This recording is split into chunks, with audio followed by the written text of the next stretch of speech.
Coast guard exam के लिए जितने भी इंपॉर्टेंट टॉपिक्स बन सकते हैं डेफिनेटली हर एक के क्वेश्चंस को पिक करके यहाँ पे ला रहे हैं। और वोकैब्स के लिए मैं बता दूं भाई 100 जो इंपॉर्टेंट बनेगा उनके मैं 2-3 वीडियोस कर दूंगा। आज शायद एक वीडियो इंग्लिश का और करूंगा, ठीक है, जिससे एग्जाम से पहले फुल कोर्स टाइप में एक आप रिवाइज कर लो और ये आपके लिए काफ़ी हेल्पफुल रहने वाला है। पार्ट फर्स्ट में मैंने आर्टिकल्स के क्वेश्चन 30 कराए थे, मान लो, जिसमें मैंने रूल्स भी डिस्कस किए थे, कुछ क्वेश्चंस भी कराए थे, कुछ नहीं 30 क्वेश्चंस कराए थे और उनके आंसर्स भी सब दिए थे, ठीक है। तो डेफिनेटली यहाँ पे भी अपना 30 क्वेश्चन है एक्टिव एंड पैसिव वॉइस के। अब मान लो ये टॉपिक एक ही है, एक ही बार में हम करा देंगे। अगर हम मैराथन टाइप में करते हैं, कुछ बड़ा करते हैं, अगर 300-400-500 क्वेश्चन, तो डेफिनेटली उसमें इसे पिक करेंगे। अदरवाइज यहाँ पे सारे के सारे रूल्स मैंने उसी टाइप के क्वेश्चन पिक किए हैं, सारे के सारे, जहाँ से आपको कोई भी से आउट ना जाए। तो डेफिनेटली अगर यहाँ पे अगर 30 में आपका 20+ भी स्कोर रहता है, आप एग्जाम पे इजीली वहाँ पे अगर एक्टिव पैसिव से क्वेश्चन आता है आप इजीली कर जाओगे। बाकी PDF Telegram channel online education से ले लेना। कोई दिक्कत है तो कमेंट सेक्शन में जरूर बता सकते हो। क्वेश्चन नंबर फर्स्ट से स्टार्ट करते हैं। देखो सिंपल सा होता है एक्टिव पैसिव वॉइस में। सबसे पहला नंबर मैं बता देता हूँ, आपका वर्ब का बस पता होना चाहिए, ठीक है, क्योंकि इसमें मेन वर्ब का जो होता है वो थर्ड फॉर्म लगता है। मेन वर्ब में जो मुख्य क्रिया आपकी होती है उसका थर्ड फॉर्म लगता है। एक बात बताता हूँ, बस वर्ब जितनी भी होती हैं, कि जैसे कि मैं बता दूँ आपका प्रेजेंट इंडेफिनिट हो जाता है, ठीक है, जैसे कि इज है आपका, तो is being, am being, are being में जाता है, ठीक है। इज एम आर है तो किस में चेंज होता है, is being, am being, are being में चेंज होता है। वाज वेयर तो was being, were being, has been, has है तो हैज बीन, हैव बीन, ठीक है। डिड है या क्रिया का सेकेंड फॉर्म है तो पास्ट इंडेफिनिट होता है, ये चला जाता है पास्ट कंटिन्यूअस में, वाज में चला जाता है। तो कुछ ये चीज़ें आपको फोकस रखनी चाहिए, बाकी बस आप इजीली कर जाओगे, ठीक है। जितनी भी मॉडल वर्ब्स होती हैं प्लस बी वाला फॉर्म आ जाता है, जैसे can be, could be, should be, would be, may be, might be, ought be, ये सारी की सारी बन जाते हैं। अब देखो यहाँ पे होता क्या है, कभी एक्टिव से पैसिव दे देता है, कभी पैसिव से एक्टिव दे देता है। अब जब पैसिव से एक्टिव दिया जब बना हुआ होता है तो डेफिनेटली बाई उसमें ऑलरेडी लगा हुआ होता है, ठीक है, क्योंकि पैसिव वॉइस बनाते समय हम बाई से जोड़ के उसे बना देते हैं।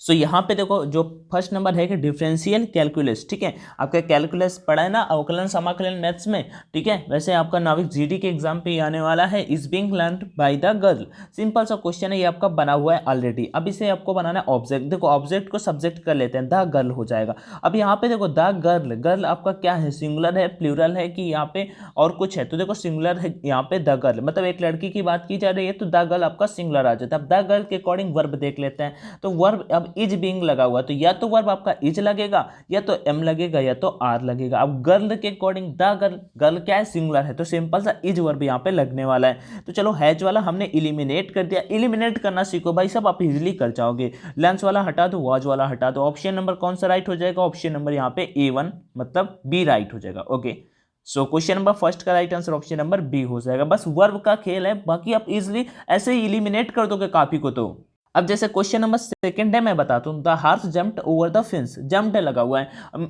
मैं बताता हूँ एग्जाम पे ना 60% चांस है कि यही क्वेश्चन आएगा। 60% चांस है कि पास्ट इंडेफिनिट से क्वेश्चन आपके पेपर, मतलब ये question the horse jumped over the fence नहीं, बट मेरा कहने का मतलब ये है जो पैसिव वॉइस से क्वेश्चन आएगा ना 60% चांसेस बन के आ जाते हैं कि इसी टॉपिक से, मतलब पास्ट इंडेफिनिट से आपको वर्ब आएगा, क्योंकि यहाँ पे वाज आपका लगाना होता है और आपको समझ में नहीं आता। तो मैं आगे आपको बता देता हूँ ऑब्जेक्ट क्या होगा। ऑब्जेक्ट हो जाएगा आपका द फेंस। अब देखो द फेंस, ठीक है।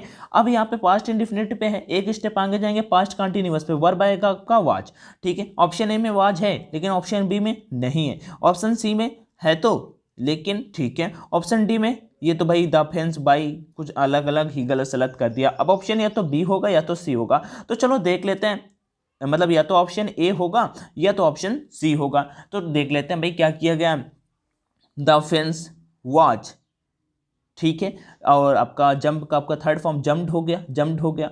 और ओवर कहाँ गया भाई, ओवर भगा थोड़ी तो होगा, जंप्ड ओवर तो होता ही है, जंप्ड ओवर तो होता ही है, मतलब कि ऑप्शन नंबर ए बी खत्म, ऑप्शन नंबर ए बी खत्म। Right answer option number C हो जाएगा, the fence was jumped over by the horse. तो क्वेश्चन नंबर सेकंड का right answer option number B, they will laugh at you, they will laugh at you. मैंने बोला ना modal verbs जितनी भी होती हैं उनके साथ में प्लस का बी लगता है, ठीक है, और सेम ही रहता है, कुछ भी नहीं होता। तो बस कोई चेंजमेंट नहीं करना आपको। तो द विल लाफ, अब जैसे यहाँ पे लाफ दिया हुआ है, लाफ आ सकता है, सरप्राइज आ सकता है, नॉक आ सकता है, इन सभी के साथ में एड प्रीपोजिशन लगता है। अब जैसे मैंने पूछा था एक दिन, एक प्रीपोजिशन पूछा, ठीक है, हु नो यू, ठीक है, एक सेकंड गाइस मैंने गलत लिख दिया, who know, KNOW, know you, who know you. अब इसका पैसिव वॉइस बताओ, मैं बताऊं रियली 65% लोगों ने इसका आंसर गलत दिया। बिकॉज आपको अगर नहीं पता कि नोन जो होता है, नो का थर्ड फॉर्म KNOWN, नोन के साथ में हमेशा टू लगता है, क्या लगता है, तो बाई होम से ना स्टार्ट होकर टू होम से स्टार्ट होने वाला था, तो कोई इस तरह का आपका बनने वाला था। चलो यहाँ पे दे विल लाफ एट यू, कैसे बनेगा ये देख लेते हैं। सो क्वेश्चन थर्ड का राइट आंसर क्या होगा, ऑब्जेक्ट क्या है, यू के साथ में आपका वर्ब क्या आएगा, विल, और प्लस में क्या लगेगा, बी। तो ऑप्शन देख लेते हैं कौन कौन सा बना रहा है, विल बी, ये नहीं है, ये नहीं है, ये नहीं। ऑप्शन नंबर डी राइट हो गया ना, you will be laughed eight by them. Question number देख ऑब्जेक्ट क्या होता है, देख ऑब्जेक्ट देम होता है, देख ऑब्जेक्ट क्या होता है, देम होता है। ओके, दिक्कत नहीं ना। तो क्वेश्चन थर्ड का right answer option number D, you will be laughed eight by them. Next question number 4 की ओर बढ़ते हैं। ट्रेस पासर्स, यही आपको पता होना चाहिए, trace passers shall be prosecuted. अब ये दोनों के दोनों वर्ड में भी आपने बहुत सुने होंगे, ठीक है, मे बी ये प्रोसिक्यूटेड वाला तो बहुत ही सुना होगा, बट पहला चाहे ना सुना हो। इसका मीनिंग मैं बताता हूँ। ट्रेस पासर्स जो होते हैं, इसका मतलब लाइक होता है अतिक्रमण करने वाले, लाइक कब्जा जमा लेने वाले, उन्हें हम बोलते हैं भाई ये मेरी जगह है, ठीक है, आप कहाँ से यहाँ आ गए, मतलब फ्री में ही, ठीक है ना। ट्रेन पे जब पहुँचे एग्जाम देने के लिए, तो पहले से ऑलरेडी वहाँ पे मान लो उन्हें बैठने के लिए एक ही सीट चाहिए, लेकिन मतलब एक सीट है, वो दो को बैठा सकते थे, लेकिन नहीं, हमारी सीट है, अब आपको अरे भाई कौन लड़े, इनसे हटाओ, ठीक है, तो ऐसा कुछ, ठीक है। और कुछ तो ठीक है, कुछ कहता है लड़ो भाई, क्या है प्रोसिक्यूटेड, प्रोसिक्यूटेड लाइक होता है मुकदमा चलाना, मुकदमा चलाना। अब इसका यहाँ पे बनाना है, क्या बनाना है, इसका मतलब बना हुआ है इसे ऑलरेडी, तो इसे एक स्टेप बैक लाना है। चलो कर लेते हैं, पैसिव बना एक्टिव बना देते हैं। तो यहाँ पे क्या अथॉरिटीज ने ही किया है, तो अथॉरिटी के बाद में चलो बात कर लेते हैं। अब द अथॉरिटी शैल बी, आपका एक स्टेप आगे लगा हुआ है, पीछे आएंगे वर्ब क्या आ जाएगा आपका, शैल आ जाएगा, क्या आ जाएगा, शैल आ जाएगा। तो भाई माइट नहीं होगा, कैन नहीं होगा, शैल हो सकता है, मे नहीं होगा, तो कौन सा राइट आंसर हो जाएगा, 4 का right answer option number C हो जाएगा। नेक्स्ट क्वेश्चन की ओर बढ़ते हैं, question number 5। She took the dog for a walk. अब मैंने आपको ऑलरेडी बताया कि थोड़ा सा दिमाग लगाया करो। She took the dog for a walk, अब कैसे करोगे इसे, मैं इजीली आपको बताता हूँ। सिंपल सा है यहाँ पे कि टूक दिया हुआ है, पास्ट इंडिफिनिटिव, पास्ट इंडिफिनिटिव, बस पहचान जाओ कि काम हो गया आपका। पास्ट इंडिफिनिट मतलब एक स्टेप जब आपको आगे बनाना है, तो वर्ब आपका क्या लगेगा, वॉच लगेगा। ऑब्जेक्ट क्या है आपका, द डॉग है, तो देखो द डॉग है, तो ऑब्जेक्ट यहाँ पे देख लेते हैं। तो द डॉग तो ठीक है, सभी में द डॉग ले रखा है, लेकिन वॉच किस में लगाया, ये देख लेते हैं। चलो ये हटा दो, ये वाला राइट हो सकता है, ये वाला हटा दो, ये वाला राइट हो सकता है। लेकिन यहाँ पे एक बात मैं बताऊंगा कि भाई सी आपका सब्जेक्ट है, और जब सी का ऑब्जेक्ट बनाएंगे तो क्या हो जाएगा, क्योंकि वो तो लेके जा रही है ना, तो बाई हर तो जरूर लगेगा भाई, ऑब्जेक्ट तो जरूर आएगा ना। तो ऑब्जेक्ट कहाँ पे, ऑप्शन नंबर डी पे ऑब्जेक्ट है क्या, ऑप्शन नंबर डी पे नहीं है ना, तो द डॉग वाज टूक फॉर अ वॉक, ये तो बिल्कुल रॉन्ग हो जाएगा। राइट आंसर कौन सा होगा, right answer option number A होगा कि she took the dog for a walk, तो द डॉग वाज टेकन। अब टूक का थर्ड फॉर्म क्या हो जाएगा, taken for a walk by her, ठीक है। तो क्वेश्चन नंबर 5 का right answer option number B. 6 Bipin was not told about the meeting guys, sorry, ठीक है। तो यहाँ पे अभी एक चीज आपको बतानी, कमेंट सेक्शन में कमेंट करके कि मीटिंग का स्पेलिंग सही लिखा हुआ है कि गलत लिखा हुआ है, मीटिंग का स्पेलिंग सही लिखा हुआ है कि गलत लिखा हुआ है। मान लो एक एरर मीनिंग से आपसे क्वेश्चन मैंने आस्क कर दिया, ये टॉपिक पे मैं कराऊंगा, आपको टेंशन ना लेना। अब यहाँ पे क्या बताना है आपका, सिंपल सा पैसिव बना हुआ है एक्टिव, मतलब एक स्टेप आपको बैक जाना है। तो देख लेते हैं एक स्टेप पहले बैक, तो मैं लॉजिकली आपको वर्ब भी बता देता हूँ भाई, यहाँ पे वाज लगा हुआ है। अब वाज कहाँ पे लगता है, जब हम पास्ट इंडेफिनिट में होते हैं और एक स्टेप आगे बढ़ते हैं, तो वाज ये वेयर वर्ब लगता है, ठीक है। तो एक स्टेप पीछे जाएंगे तो पास्ट इंडेफिनिट में चलते हैं, तो देखो समबॉडी डिड नॉट, ये वाला हो सकता है। देयर वाज, ये वाज वाला तो सवाल ही नहीं है, वाज वाला तो सवाल ही नहीं है। अब या तो ऑप्शन नंबर क्या होगा, ऑप्शन नंबर बी होगा, या तो ऑप्शन नंबर सी होगा। तो Bipin was not told about the meeting, मतलब कि बिपिन ने was not told about the meeting, ठीक है। देयर वॉज नो बॉडी, वहां पे कोई नहीं था। अच्छा, ये वाला तो हो ही नहीं सकता, या तो आपका ऑप्शन नंबर ए होगा, या तो ऑप्शन नंबर सी होगा। Somebody did not tell Bipin about the meeting, या नो बॉडी, किसी ने भी नहीं बताया। यहां पे right answer option number C होगा कि नो बॉडी टोल्ड, ठीक है भाई, टेल नहीं आएगा, टोल्ड आएगा आपका पास्ट इंडेफिनिट। तो nobody tell Bipin about the meeting. Okay, वैसे भी जब डिड नॉट लग जाता है तो वर्ब का फर्स्ट फॉर्म ही आता है। तो क्वेश्चन 6 का right answer option number C हो जाएगा। 7 नंबर है, an iPod has been bought by अनुभव's फादर, ठीक है। अब ये फिर भी बना हुआ है भाई, एक्टिव से पैसिव करना हो तो अभी से पैसिव से एक्टिव करना है, कोई दिक्कत नहीं है। मैंने आपको ऑलरेडी बनाया, जब आपका वर्ब हैज हो और हैज या हैव हो और इसे पैसिव वॉइस बनाना है तो प्लस बीन लगा देते हैं। क्या लगा देते हैं? प्लस बीन लगा देते हैं। लेकिन यहाँ पे तो ऑलरेडी बना हुआ है, तो एक स्टेप हमें बैक आना है, तो वर्ब आपका क्या लगेगा? हैज लगेगा या तो हैव लगेगा। बस सब्जेक्ट आपको देख लेना है कि इसका सब्जेक्ट क्या रहने वाला है,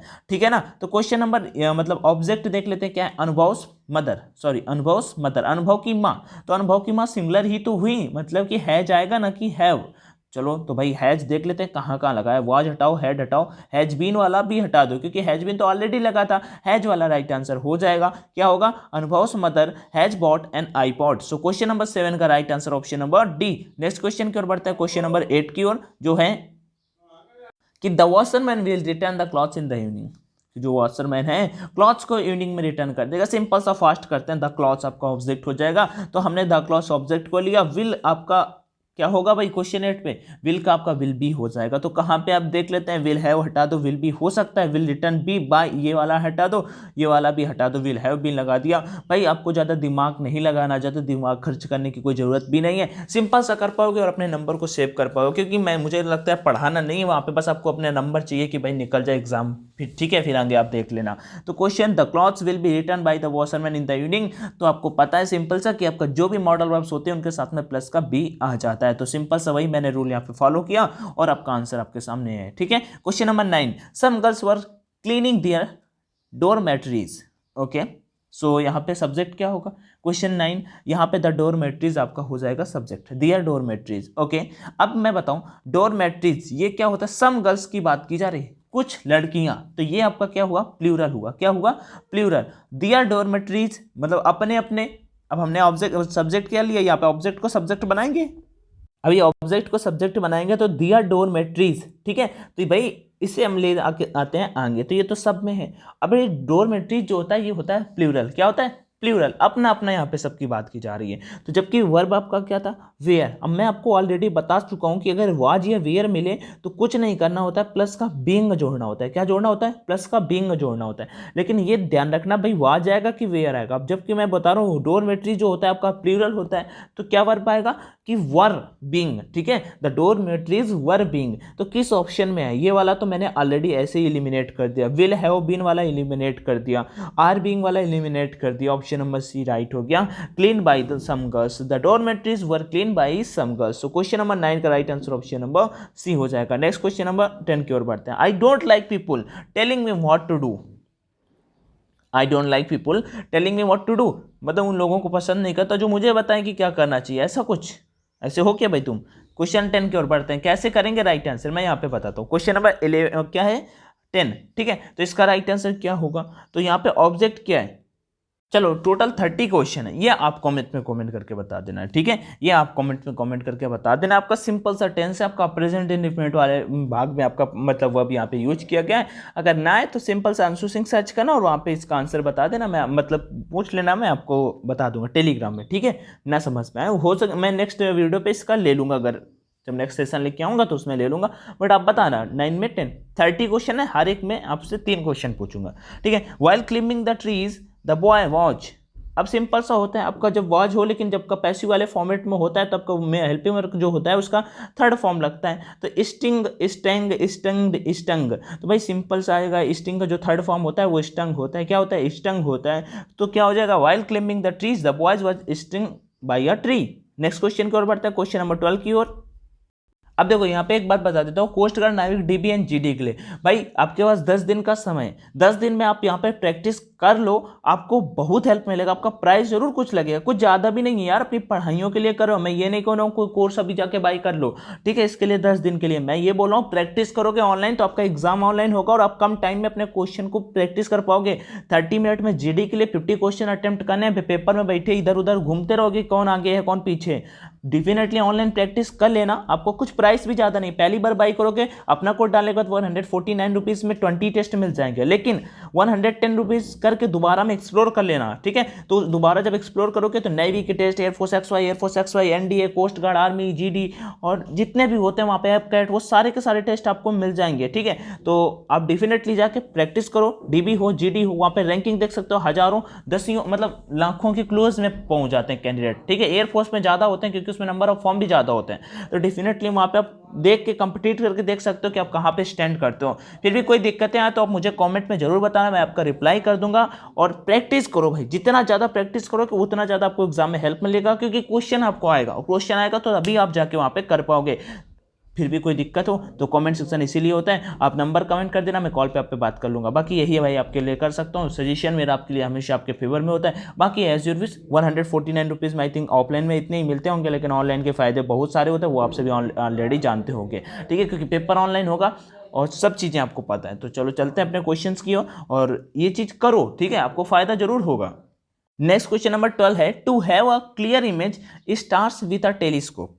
to have a clear image stars with a telescope. So यहाँ पे क्या आंसर राइट होगा? यहाँ पे मैं बता दूं ऑप्शन नंबर ए ही राइट हो जाएगा, शुड बी का यूज राइट माना जाता है। होता क्या है क्वेश्चन नंबर 12 पे कि जो आपको पैसिव वॉइस के वाक्य में सहायक क्रिया के उपरांत जो बी आता है, ठीक है ना, उसमें होता है क्या, उसमें सबसे पहले आपका कर्म होता है। क्या होता है? कर्म। जैसे कि सब्जेक्ट यहाँ पे क्या है, ऑब्जेक्ट, मतलब स्टार दिया हुआ, ठीक है, ये स्टार दिया हुआ। फिर उसके बाद क्या आपका आता है, सहायक क्रिया, जिसे आप बोलते हो सबसे पहले तो आपका सब्जेक्ट मतलब कि कम, उसके बाद आपका क्या जाता है, हेल्पिंग वर्ब, जिसे आप सहायक क्रिया बोलते हो, प्लस बी और प्लस वर्ब की थर्ड फॉर्म। सो वो वाला रूल यहाँ पे कैरी करेगा ऑप्शन नंबर ए, ठीक है। तो to have a clear images stars should be observed with a telescope. So question 12 का right answer option number A. 13 की ओर बढ़ते हैं। Where can this box be hidden by you? Where can this box be hidden by you? कहाँ पे hidden किए गए ये बॉक्स? अब देखो सिंपल से मैं बता दूं, ये ऑलरेडी बना हुआ है। क्यों बना हुआ है? यहाँ पे देखो कैन भी आपको दिखाई दे रहा है मॉडल, ठीक है। पैसिव वॉइस में अभी एक्टिव वॉइस में कन्वर्ट करना है, कोई दिक्कत नहीं है। वर्ब आपका क्या रहेगा, कैन रहेगा। क्या रहेगा? कैन रहेगा। और जो आपका इंटरोगेटिव में होता है सब्जेक्ट आपका वही बना रहता है। तो चलो वही बना लेते हैं। वेयर का वेयर रहेगा, कुड वाला हटा दो, माइट वाला हटा दो, सेल वाला हटा दो, हटा दो। क्या हो जाएगा भाई? आपका हो जाएगा where can you hide this box. Okay, थोड़ा फास्ट चलते हैं नहीं तो वीडियो फिर ज़्यादा लेंदी हो जाएगा। चलो बढ़ते हैं आगे। A massive travel welfare programme has been launched. अब देखो हैज़ बीन लॉन्च्ड, बाय भी इन्होंने लगा दिया तो सिंपल से ऑलरेडी बना हुआ है, मतलब कि अभी पैसिव को एक्टिव में कन्वर्ट करना है। By the government in Jharkhand. Question 14 कोई डिफिकल्ट नहीं है। अब आपका ऑब्जेक्ट क्या है? आपका ऑब्जेक्ट है द गवर्नमेंट। क्या ऑब्जेक्ट है? The government. अब गवर्नमेंट आपका सिंगुलर होता है कि प्लूरल, यही देख लेते हैं। वर्ब आपका हैज बीन आएगा या हैव बीन आएगा? अगर गवर्नमेंट सिंगुलर होता है तो हैज बीन आएगा, और सिंपल सी बात है हैज आएगा मतलब। तो द गवर्नमेंट आपको जो होता है वो सिंगुलर ही होता है। तो गवर्नमेंट है जो सिंगुलर है, क्योंकि झारखंड की गवर्नमेंट की बात की जा रही, वहां तो एक ही है ना। तो आगे बढ़ते हैं। तो गवर्नमेंट आपका सिंगुलर हो गया तो भाई हैज आएगा वर्ब। चलो देख लेते हैं। हैज हो सकता है, हैड नहीं होगा, वाज नहीं होगा, हैड बीन नहीं होगा। एलिमिनेट किया मैंने, ऑप्शन ए पे राइट क्लिक किया। नेक्स्ट क्वेश्चन की ओर फटाक से बढ़ा कि the government has launched a massive tribal welfare programme in Jharkhand.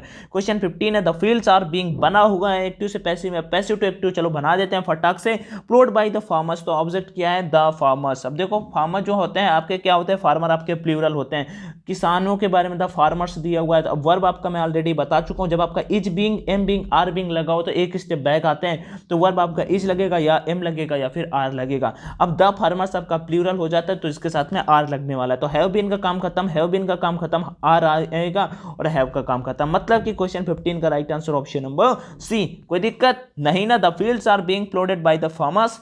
Question 15 का right answer option number C. She has preserved all the old letters of her dead lover. Okay, preserve like सुरक्षित रखना होता है। क्वेश्चन 16 अब यहां पे कर लेते हैं। ऑब्जेक्ट क्या है भाई? बताओ ऑब्जेक्ट क्या है? ठीक है, ऑब्जेक्ट मैं बता देता हूं पूरा का पूरा, मैं यहाँ पे इसे पिक कर लेता हूं। क्वेश्चन नंबर 16 पे ऑल द ओल्ड, अब यहाँ पे वही आ जाता है सिंपल सा। वर्ब आपका क्या लगा? वर्ब आपका हैज है, तो एक स्टेप आपका आगे से वर्ब लेना है। तो अब हैज बीन लगेगा या तो हैव बीन लगेगा, क्योंकि एक्टिव में अभी से पैसिव में कन्वर्ट करना है। तो चलो बनाने के लिए या तो वर्ब हैज बीन आएगा या तो हैव बीन आएगा। चलो देख लेते हैं, या तो हैज बीन इसमें है या तो हैव बीन इसमें है, या तो हैव बीन इसमें है या तो हैव बीन इसमें है। ये तो इस बार थोड़ा पंगा हो गया। चलो ऑब्जेक्ट पिक करके देख लेते हैं कि क्या ऑब्जेक्ट होगा क्वेश्चन नंबर 16 पे। तो all the old letters of her dead lover, मैंने पूरा का पूरा यहाँ पे पिक कर लिया। तो देखो all the old letters of her dead lover. अब ऑल द ओल्ड लेटर्स, सारे के सारे पुराने पत्रों की बात की जा रही भाई। तो एक तो है नहीं पत्र, यहाँ पे बहुत सारे पत्र हैं। तो वर्ब आपका आएगा हैव बीन। तो हैज वाले तो हटा दो। अब एक हैज वाला हटा, हैव बीन आ जाएगा। प्रिजर्व्ड, ये आपका ऑलरेडी थर्ड फॉर्म था प्रिजर्व्ड, क्योंकि आपका मतलब पास्ट, ये जो आपका प्रेजेंट प्रेजेंट परफेक्ट होता है उसमें तो भाई हैज हैव के साथ में थर्ड फॉर्म ही तो आता है ना। तो प्रिजर्व्ड का प्रिजर्व्ड रहेगा, बाई के साथ में हर लग जाएगा। ऑप्शन नंबर ए राइट हो जाएगा। कोई दिक्कत ना? नहीं ना, कोई दिक्कत नहीं है ना। तो क्वेश्चन नंबर 16 का राइट आंसर ऑप्शन नंबर ए हो जाएगा कि the old letters of her dead lover have been preserved by her. Question 17 a bicycle had to borrowed from a cottage, had to be. Question 17 क्या कह रहा है, had to be, एक step इन्होंने आगे बढ़ा दिया है, कोई दिक्कत नहीं, हम एक स्टेप बैक आते हैं, इन्होंने पैसिव एक्टिव से पैसिव बना दिया, हम पैसिव से एक्टिव बनाते हैं, कैसे बनाएंगे, कोई दिक्कत नहीं है। देखो फ्रॉम अ कॉटेज, अब यहाँ पे ऑब्जेक्ट क्या है क्वेश्चन नंबर 17 पे, ऑब्जेक्ट क्या होगा भाई बताओ, दिमाग लगाओ थोड़ा सा। अब यहाँ पे ऑब्जेक्ट अपने को बनाना पड़ेगा खुद, तो हमने मान लिया कि दे, चलो ठीक है। अब दे के साथ में अब वर्ब देख लेते हैं। अब हैड टू बी है, बी लगाए ना बी वाले फॉर्म में, तो एक स्टेप बैक आएंगे तो हैड टू रहेगा आपका वर्ब, क्या रहेगा, हैड टू। तो किस किस ऑप्शन में हैड टू है, ये वर्ब है, वर्ड हटाओ, हैव टू हटाओ, ऑप्शन नंबर डी पे राइट लगाओ, नेक्स्ट क्वेश्चन की ओर भागो। एग्जाम पे यही तो करना है अपने को, they had to borrow a bicycle from a cottage. आगे question 18, I am disappointed that an unrealistic policy has been adopted by committee. ये कमेटी की स्पेलिंग राइट दी हुई है, ठीक है, वो कमेटी की स्पेलिंग गलत थी, ये कमेटी की स्पेलिंग राइट दी हुई है, सी और डबल। बहुत बार पूछा एग्जाम पे ये मीनिंग, भाई ऐसे नहीं फेंक रहा हूँ, बहुत बार ये पूछा है स्पेलिंग आपके एग्जाम पे। अगर आपने क्या कर ली इसे तो भाई डेफिनेटली आपके अपकमिंग एग्जाम पे भी देखने को मिलेगी। कोस्ट गार्ड हो सकता है, नेवी हो सकता है, एनडीए हो सकता है, एयरफोर्स हो सकता है, या अदर कोई गवर्नमेंट एग्जाम हो सकता है, ये मीनिंग आपको जरूर देखने को मिलेगी। क्योंकि कमेटी बोलने में ईजी लगता है, लेकिन यहाँ पे मीनिंग आप देखोगे तो थोड़ा डिफिकल्ट हो जाती है। चलो क्वेश्चन 18 आपको देखते हैं यहाँ पे कैसे करना है। I am disappointed that an realistic story has been adopted by committee. अब क्वेश्चन नंबर 18 पे यहाँ पे मैं आपको बता देता हूँ, सिंपल से देखो बना हुआ है, ऑलरेडी बना हुआ है, पैसिव वाले फॉर्म में है, ये देखो पैसिव वाले फॉर्म में है, ठीक है। तो इसे एक स्टेप बैक लाने के लिए हमें क्या करना लगेगा, या तो वर्ब हैज़ बीन लगेगा, या हैज़ लगेगा, या तो हैव लगेगा। तो चलो देख लेते हैं, हैज इसमें आ रहा है, ठीक है, ये हो सकता है हैज इसमें आ रहा है, ठीक है, हैज इसमें आ रहा है, ठीक है, और किसी में हैज आ रहा है क्या, इसमें भी हैज ही आ रहा है, तो अब तो एलिमिनेट करना भी थोड़ा सा मुश्किल हो गया। चलो थोड़ा सा और देख लेते हैं। I am disappointed that an unrealistic policy has been adopted by committee.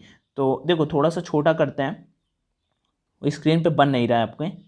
वैसे क्वेश्चन 18 का राइट आंसर जो होगा वो आपका ऑप्शन नंबर सी होगा कि इट डिसअपॉइंट मी मतलब उसने मुझे इस बात ने मुझे निराश किया, that the committee has adopted N unrealistic story. Okay, अगर ना समझ में आए ना तो बता देना। वैसे मुझे इजी लग रहा है तो फिर मैंने कहा भाई वो फोन की स्क्रीन पे बन ही नहीं रहा, तो ऊपर वो देखो बन ही नहीं रहा है इसे, तो इस वजह से जूम हो जाता है लेकिन छोटा नहीं होता है ये, तो ऐसे चलते हैं। हु डिड दिस वर्क, ये वाला क्वेश्चन काफी इंटरेस्टिंग है। चलो who did this work simple सा है आपका, हु जब आ जाता है बाई हुम में कन्वर्ट कर देते हैं, किस में कन्वर्ट कर देते हैं, बाई हुम में कन्वर्ट कर देते हैं। गलतियां कहाँ पे हो जाती हैं, अब ये इतना इजी भी नहीं पूछेगा आपको, गलतियां क्या कर देते हैं, WHOME लिख देता है, होम की स्पेलिंग WHOME लिख देता है, जबकि राइट होगा आपको ऑप्शन नंबर सी वाला, बाई हुम was this work done, by हुम वॉज दिस वर्क डन। एक स्टेप आगे से लेंगे ना वर्ब, तो डेट दिया हुआ था तो सिंपल से एक स्टेप आगे से वर्ब पिक किया, तो अपना ऑप्शन नंबर सी राइट हो गया, ठीक है। डिड की जगह पे क्या क्या, पास्ट इंडेफिनिट की जगह पे क्या हो गया, पास्ट कंटीन्यूअस। तो क्वेश्चन नंबर 19 का सी। नेक्स्ट 20 की ओर, does she do her duty,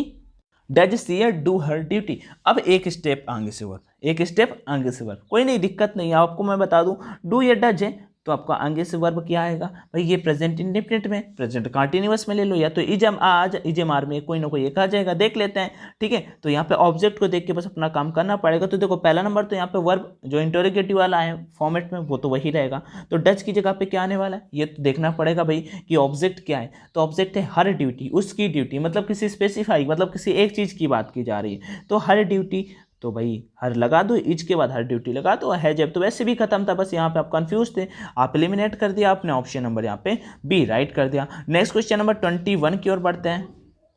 next question 21 है, आई bought a new dress last month, I bought a new dress last month. अब डिफिकल्ट नहीं है, देखो लास्ट मंथ ऑब्जेक्ट बना दिया, बॉट लगा दिया इन्होंने ऑलरेडी, वॉट इन्होंने लगा दिया ऑलरेडी, कैसे करोगे। अब मैं एक चीज बताता हूँ यहाँ पे लॉजिकली, ठीक है, क्या होगा, I bought a new dress last month, तो last month a new dress, okay, last month a new dress, watch लगेगा, सिंपल सा वॉच लगेगा, पास्ट इंडेफिनिट में वॉच, बॉट का बॉट होगा और बाई लगा के मी कर देंगे, तो कहाँ पे last month a new dress watch लगाओ भाई, वॉच बॉट, हाँ ऑप्शन नंबर बी बिल्कुल राइट हो जाएगा। देखो ऑब्जेक्ट में आई इन्होंने लगा दिया है तो ये तो गलत हो जाएगा ना, ऑप्शन नंबर कौन सा राइट होगा, ऑप्शन नंबर बी राइट हो जाएगा। सो क्वेश्चन नंबर 21 का राइट आंसर क्या होगा, क्वेश्चन 21 का right answer option number B हो जाएगा। 22 की ओर बढ़ते हैं, यू आर रिक्वेस्टेड टू, ये क्वेश्चन भी कभी कभी पूछा जा सकता है। अब देखो यू आर रिक्वेस्टेड टू कैसे आता है, ये ऑलरेडी बना हुआ है, पैसिव में एक्टिव बनाने के लिए क्या आता है, सर प्लीज PLEASE, या फिर kindly, sir please kindly KINDLY। Sir please kindly अगर आपका वाक्य में लगा हुआ होता है तो इसे हटा के हम यू आर रिक्वेस्टेड टू कर देते हैं। तो भाई कहाँ पे है please sir, please kindly, option number ए पे ही है। बाकी सब कुछ सेम का सेम बाद वाला वैसे ही लिख दिया जाता है, आपको ऑलरेडी पता होगा। तो क्वेश्चन 22 का राइट आंसर ऑप्शन नंबर ए। 23 की ओर बढ़ते हैं। डू दे सेल फ्रूट्स, ये आपका देखो प्रेजेंट इंडेफिनिट आ गया, सिंपल सा क्वेश्चन है बट इसे ऑलरेडी बहुत लोग गलत कर देते हैं। सेल फ्रूट्स, फ्रूट्स यहाँ पे आपका प्लूरल होता है, तो वैसे तो आप ऐसे एलिमिनेट ही कर देते सभी, ये हटाओ ये हटाओ ये हटाओ, आर वाला ही राइट हो जाएगा। लेकिन फ्रूट्स प्लूरल होता है तो are fruits sold by them. Okay, next question number 24 की ओर बढ़ते हैं। द न्यूज वाज सरप्राइज्ड, तो मैंने आपको ऑलरेडी जब सेशन स्टार्ट किया था तब बताया था सरप्राइज्ड के बाद कौन सा प्रीपोजिशन आता है, सरप्राइज्ड के बाद कौन सा प्रीपोजिशन आता है, ऐड प्रीपोजिशन आता है। ठीक है, ऐड प्रीपोजिशन आता है। चलो कर लेते हैं सरप्राइज्ड अस, तो वी, अब यहाँ पे क्या होगा भाई, क्वेश्चन नंबर सरप्राइज्ड आपका कौन सा है, पास्ट इंडेफिनिट में है, और वैसे भी ऑलरेडी काम हो चुका है, मतलब पास्ट इंडेफिनिट में जा रहा है। ठीक है, तो हैड बीन नहीं लगेगा, हैड बीन क्यों लगेगा, हैड बीन सबके सब एलिमिनेट कर दो भाई, सबके सब एलिमिनेट कर दो। ऑप्शन नंबर यहाँ पे सी राइट कर दो, ऑप्शन नंबर सी राइट कर दो कि we were surprised at the news, we were surprised at the news. Question number 24 का right answer option number C write कर दो। Next 25, the box contains 12 coins, the box contains 12 coins, simple सा question है यहाँ पे, present indefinite में है, किसमें, प्रेजेंट इंडेफिनिट में है। अब आपका ऑब्जेक्ट क्या बन जाएगा, ऑब्जेक्ट आपका 12 कॉइंस बन जाएगा, क्या बन जाएगा, 12 कॉइंस मतलब 12 सिक्के, ये आपके ऑब्जेक्ट हो जाते हैं, क्या हो जाते हैं, 12 सिक्के आपके ऑब्जेक्ट हो जाते हैं। भाई ये प्लूरल है, क्या है, प्लूरल है, तो इनके साथ में लगेगा आर, क्या लगेगा, आर। और कंटेंट्स का जो थर्ड फॉर्म होता है कंटेंट होता है, क्या होता है, कंटेंट होता है। लेकिन सबसे बड़ी चीज मैं बताता हूं जो आप नहीं कर पाए होगे, जो आपने गलत करने का प्लान बना रखा होगा, अगर मन हो तो यहाँ पे देख लो, मन हो तो यहाँ पे देख लो, ऐसे बोल्ड कर देता हूं, अभी इसका स्क्रीनशॉट निकालो और अपने मन से भाई इसका आंसर कमेंट करो। अब मैं बताता हूं इसका राइट आंसर क्या होगा, अपने आप को जज कर लिया ना, इसका right answer option number B होगा, क्योंकि कंटेंट के बाद हमेशा इन प्रीपोजिशन आता है, कंटेंट के बाद हमेशा इन आता है आपका। ठीक है, तो यहाँ पे आपका कंटेंट इन दिस बॉक्स होगा, ना कि कंटेंट बाई होगा, ना कि कंटेंट बाई होगा, क्या होगा, कंटेंट इन होगा। नेक्स्ट क्वेश्चन नंबर 26 की ओर बढ़ते हैं। नेक्स्ट क्वेश्चन नंबर 26 की ओर बढ़ते हैं। हु कंप्लीटेड इट, किसने इसे कंप्लीट किया, बताओ भाई किसने इसे कंप्लीट किया, who by whom, who by whom, अरे चलो ठीक है, by whom was it completed. देखो दो तो आप एलिमिनेट कर दोगे, अब बचे दो, बचे दो, कैसे करना है, तो सिंपल से मैं बता दूं, बाय होम के बाद आपका वर्ब आएगा, क्या आएगा, वर्ब आएगा। वर्ब किसमें दे रखा है, वर्ब दे रखा है ऑप्शन नंबर डी में, by whom was it completed, by whom is was it completed. Next question number 27 की ओर बढ़ते हैं। The traitor should be shoot dead, the traitor should be shoot dead.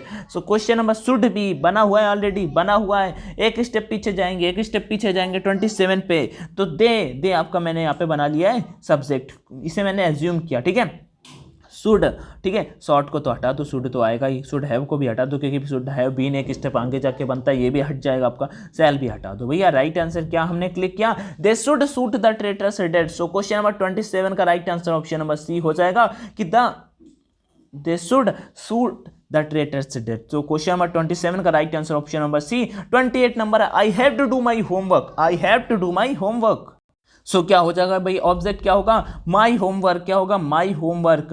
अब आगे देख लेते हैं, माई होमवर्क तो आपका सिंगुलर हो गया, माई होमवर्क तो आपका सिंगुलर हो गया, तो भाई हैव टू लगा है तो अब क्या हो जाएगा, हैज टू। लेकिन वर्ब क्या आएगा, हैज टू बी, तो my homework has to be, do का डन हो जाएगा और बाय मी, डू का डन हो जाएगा और बाय मी, तो my homework has to be done by me. Question number 29, who did this work, who did this work, तो हु को हमने बता रखा है बाय होम में कन्वर्ट करना होता है, हु को किस में कन्वर्ट करना होता है, बाय होम में कन्वर्ट करना होता है। तो क्वेश्चन नंबर 29 का right answer option number C हो जाएगा, by whom was this work done, by whom was this work done। कोई दिक्कत नहीं ना, तो क्वेश्चन 29 का right answer option number C. Does she do her duty, does she do her duty, simple सा question है, डज की जगह पे मैंने आपको ऑलरेडी बता रखा है हर ड्यूटी, आई थिंक मैंने क्वेश्चन पहले करा दिया, तो इज हर ड्यूटी होगा, ना कि और कुछ होगा। तो हैज हैव हटाओ, आर हटाओ, ऑप्शन नंबर बी राइट करो। ओके गाइस, अभी प्रैक्टिस करो, टेस्ट लगाओ ऑनलाइन, और कोई दिक्कत है तो मुझे कमेंट में बताओ, ऐसे ही करा के मैं धीरे धीरे आपका पूरा सिलेबस कंप्लीट करने की फुल कोशिश करूंगा। वीडियो सेशन अगर पसंद आया तो शेयर करना, नहीं तो कोई दिक्कत का सीन नहीं है। Jai Hind, all the best and thank you, take care.